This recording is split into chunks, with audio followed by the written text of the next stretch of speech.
Okay, before I start digging things up today, which is probably going to get really messy and really ugly, I want to go through and take inventory with you what is actually growing now. These are things that I'm going to also try to save. I don't know how successful, but it's worth the try. I think the plants will do better in the long run. So what I got growing here, these are some chives.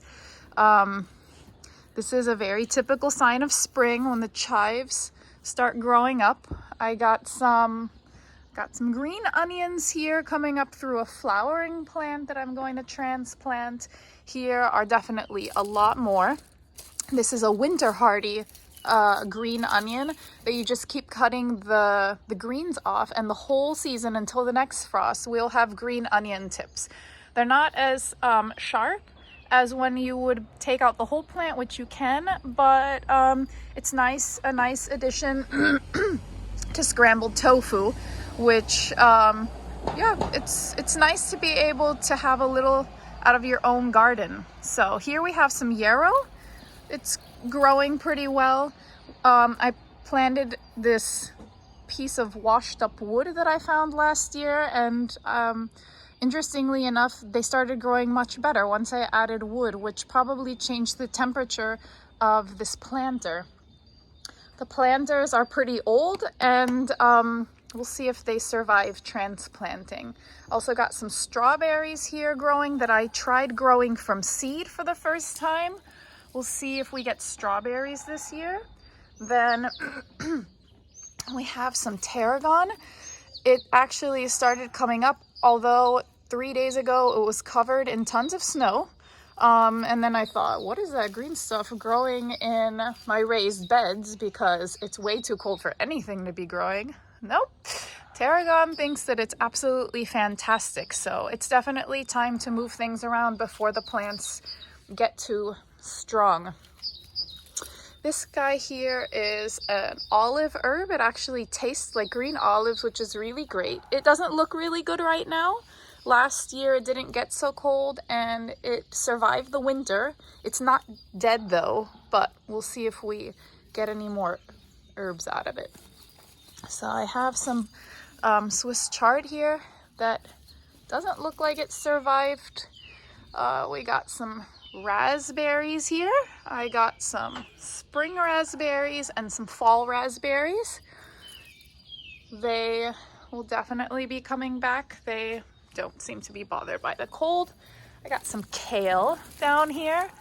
That baby kale doesn't look like it survived the cold very well.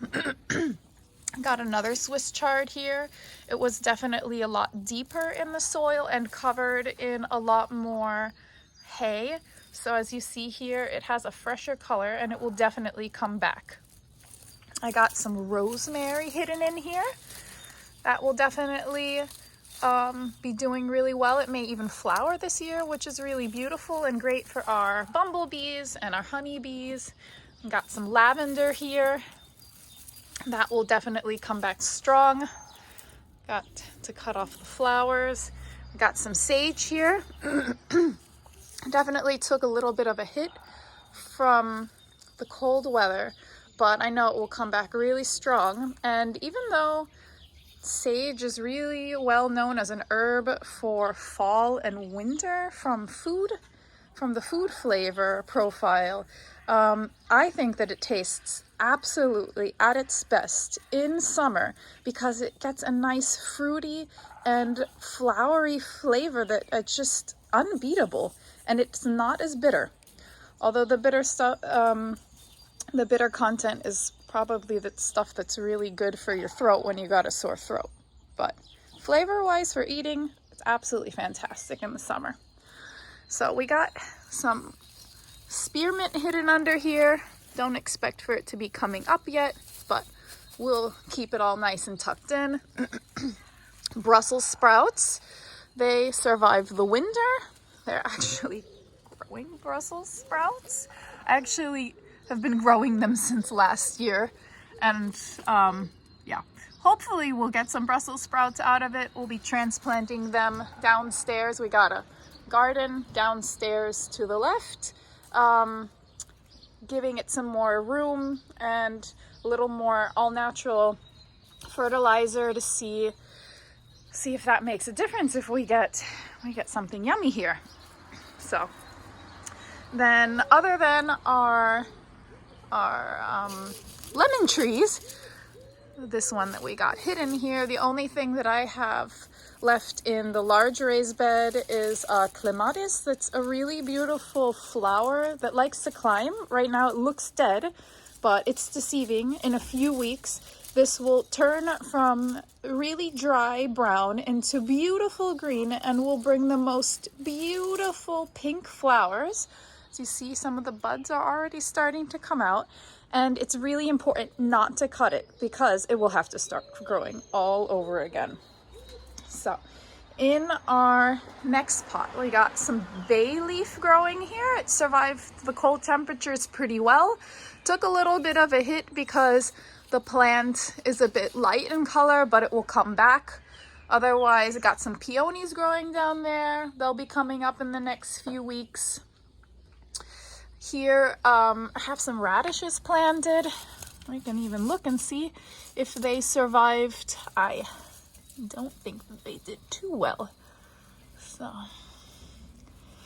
they didn't weather the cold too well. I could have covered them, but I like trying to see how far I can go with the least amount of work as possible. So the greens are technically still alive, but there's no radish on them, which doesn't make them completely not useful, but I like eating the radishes more than the radish greens.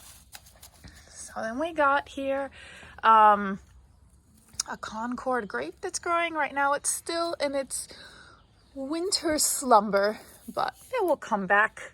A lemon verbena, we'll have to see. They don't like the cold so well.